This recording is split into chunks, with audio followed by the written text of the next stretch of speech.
Today's rant is brought to you by New Works Plumbing of Sacramento. New Works has a fix for you. Just go online, NEWWRXplumbing.com. That's newworksplumbing.com for all of your plumbing needs and repairs. And remember, they're available around the clock 24/7 for you. Again, newworksplumbing.com. Hey, join me later today, 4 o'clock Eastern, 1 o'clock Pacific.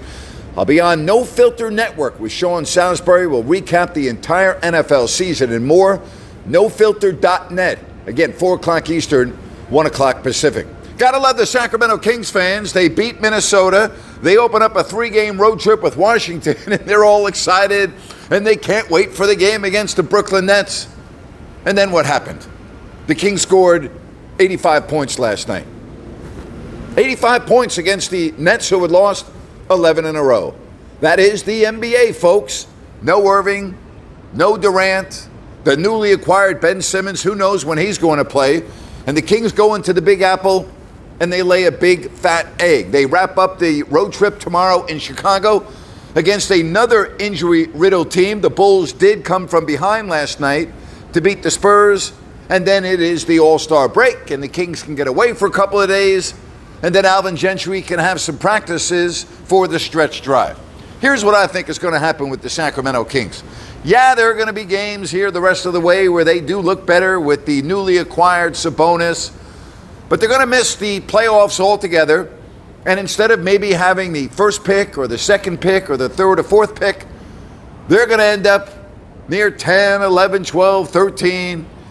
And the Tyrese Halliburtons at number 12 don't come around every day, and the Kings, in all likelihood, will not get a very good player in the draft.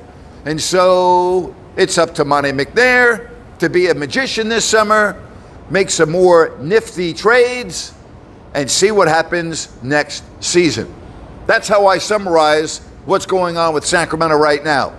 They'll have some good wins to the rest of the way, and they'll have some clunkers like last night. I mean, think about that. 85 points against that Nets lineup. Were the guys out all night in the Big Apple before the game? I mean, seriously, how do you explain that performance last night in Brooklyn? I mean, that's awful. Seriously, absolutely awful. Again, another chance tomorrow in the Windy City against the injury-depleted Chicago Bulls. The Bulls are good. They're real good. But look at the roster. Look at the guys that will be playing, and look at the guys that are hurt. We'll see what happens. Maybe a chance for a 2-1 trip. Memo to Kings fans. Don't just judge this team night by night. How about some 5-game increments? Maybe 10-game increments, so you get a real feel of what's happening? It's the NBA. You're going to have great games. You're going to have nights like last night where you can't put the ball in the ocean. That is life in the NBA. We'll see what happens. And that is my rant for today. If you like what I have to say, give me a thumbs up. Leave me a comment. I'll get back to you. And a reminder, today, 3 o'clock Pacific, join me live on Listen App. And that is my rant for today. Really appreciate you watching.